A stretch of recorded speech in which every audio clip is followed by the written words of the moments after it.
بسم اللہ الرحمن الرحیم۔ بہت احتیاط کی ضرورت ہے۔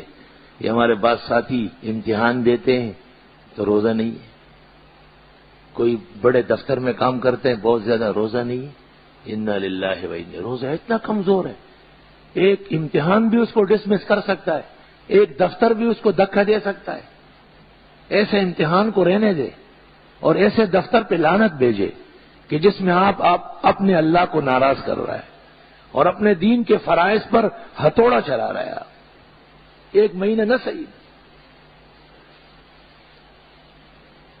مولانا احتشام الحق مرحوم بڑے عجیب آدمی تھے، بہترین خطیب اپنے زمانے کے، عالم مقرر۔ یا تو علماء ہوتے تو بیان نہیں جانتے، یا بیان جانتے تو علم نہیں ہوتا، دونوں صفتیں کم دنیا میں نصیب ہوتی ہیں۔ مولانا نے ایک دفعہ رمضان شریف میں ایک مثال بیان کی کہ میرے پاس ایک شخص ہمیشہ جمعہ پڑھنے آتا تھا اور بہت قریب بیٹھتا تھا اور بڑا ہاتھ ملاتا تھا۔ رمضان شریف جب قریب آیا تو وہ ایک دن آیا، اس نے کہا حضرت والا آپ کو تو پتہ ہی ہے کہ رمضان شریف آ رہا ہے اور یہ بھی پتہ ہے کہ میں نیک آدمی ہوں، آپ کا نمازی ہوں جمعے کا، لیکن مجھے روزے نہیں رکھنے ہیں، آپ بڑے عالم ہیں، آپ مجھے بچائے کہ روزہ بھی نہ رکھوں اور گناہگار بھی نہ ہو جاؤں۔ مولانا نے فرمایا کہ میں نے ان کو کہا کہ اس مسئلے سے پہلے ایک مثال سن لو کہ ایک بڑے میاں کا پاجامہ سل گیا تھا، کہیں درزی سے غلطی ہو گئی، وہ ذرا بڑا سل گیا، تو اس نے اپنے گھر والی کو کہا کہ یہ پاجامہ بڑا سل گیا، کاموں سے فارغ ہو کہ اس کے 5-6 کاٹو اور سلائی کر لو، اتنے انچ کے۔ پھر خیال آیا کہ یہ تو سب گھر کی ذمہ دار ہے، تو بڑی بہو کو کہا کہ بھئی یہ پاجامہ میرا لمبا سلا ہے، اس کو کاٹو اور پھر سلائی کر لو، 2 انچ کم کر دو۔ پھر خیال آیا کہ گھر کی ساری ذمہ داری تو گھر والی کے بعد اس پر ہے، تو ایک اور بیٹی کو، پھر چھوٹی لڑکی کو، جب گھر والی فارغ ہو گئی اس نے پاجامہ اٹھا کے کینچی سے کاٹا، سلائی لگائی۔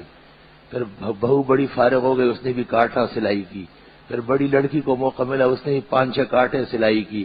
اخیر میں چھوٹی لڑکی کو موقع ملا، اس نے بھی کہا ابا کا حکم ہے، ٹال تو سکتی نہیں، تو اس کو کینچی سے کاٹا اور سلائی لگائی۔ رات کو جب یہ آ کے پاجامہ اٹھا کے دیکھا تو پاجامہ نہیں تھا، جھان گیا تھا، وہ پاجامہ ختم ہو چکا تھا۔ تو مولانا نے اس شخص کو کہا کہ آج اگر میں تیرے لیے روزے معاف کر لوں اور کل کوئی اور عالم کسی کے لیے نماز معاف کر لے اور کوئی زکوٰۃ دے اسلام کا، تو جان گیا ہو جائے گا۔ یہ مسائل وہ ہے کہ ہم بھی محصور ہیں۔ اللہ کے نبی جناب رسول اللہ صلی اللہ علیہ وسلم سے جب بعض معاملات میں کہا گیا تو آپ نے فرمایا سبحان اللہ، اللہ کی پناہ، اللہ کا دین بہت محفوظ ہے اور سب بندے اس کے برابر کے پابند ہیں، جو زیادہ جانتے ہیں وہ زیادہ پابند ہیں۔ مجال ہے کہ فرائض میں کسی سے ارادتاً کمی واقع ہو جائے، جو بغیر کسی شرعی عذر کے، شرعی عذر صرف 2 ہے، ایک بیماری جس سے مرض بڑھنے کا اندیشہ ہو روزے میں، یا موت کا اندیشہ ہو، اور یا ایسا سفر کہ جس میں روزہ رکھنا دشوار ہو، نہ سحری نہ افطاری نہ کچھ ہو سکتا ہے، اس پر بھی اللہ نے کہا وَأَن تَصُومُوا خَيْرٌ لَكُمْ، روزہ ہی رکھو یہ بہتر ہے، ان کنتم تعلمون، کاش کہ تم میں سمجھ اور علم۔ نماز کا حکم تو یہ کہ 4 فرض 2 ہی ہے، آپ کو اختیار نہیں ہے 4 پڑھنے کا، لیکن روزے کا حکم یہ ہے کہ نہیں، اگر رکھ لے سفر میں اور مرض میں تو بہتر ہے۔ اسی طرح ایک ایسا مریض اور شیخ فانی کہ جس کے جانبر ہونے کا کوئی توقع نہیں، ایک ایسا بوڑھا عمر کے اس حد پہ پہنچا ہوا ہے کہ یہ امکان سے باہر ہے کہ اب یہ ایک دفعہ پھر صحت مند ہو جائے، جوانی لوٹ آئے اور یہ رمضان شریف کے روزے رکھے، تو ایسا مریض جو قریب المرگ ہو اور اس کے لیے ناممکن ہو روزہ رکھنا یا مرض سے ٹھیک ہونا، بعض بیماریاں ایسی ہوتی ہیں اللہ حفاظت فرمائے، یا ایسا شیخ فانی کہ بس وہ تو فنا ہونے والا ہے، عمر اس کی گل رہی ہے، ختم ہو رہی ہے، تو ان دونوں کو اجازت ہے کہ یہ بجائے روزہ رکھنے کے فعدۃ من ایام اخر، تو وہ تو ہو نہیں سکتا کہ یہ روزے رکھ لے، ہر مریض کو مسافر کو یہ کہ بعد میں رکھے، یہ تو مر رہے ہیں، تو حکم یہ ہے کہ وَعَلَى الَّذِينَ يُطِيقُونَهُ فِدْيَةٌ طَعَامُ مِسْكِينٍ، یہ مسکین کو کھانا کھلائے۔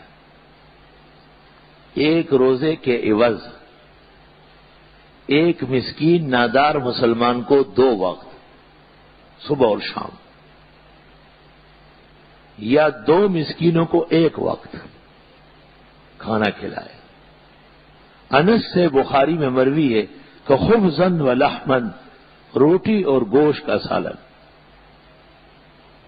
اب اس میں بھی ہیئت کا فرق ہے، ایک شخص 15-20 روپے خرچ کرتا ہے، دوسرا شخص اپنے خوراک پر 100-200 خرچ کرتا ہے، تو جو اس کی حیثیت ہے اس کے مطابق فدیہ ادا کر لے۔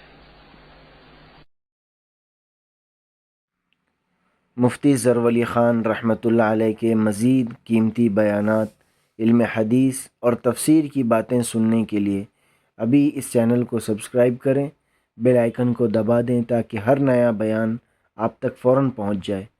اللہ تعالی ہمیں ان باتوں پر عمل کرنے کی توفیق عطا فرمائے۔ جزاکم اللہ خیر۔ جزاک اللہ خیر۔ آگے زیادہ سے زیادہ شیئر کریں اور ہمارے چینل کو سبسکرائب کریں۔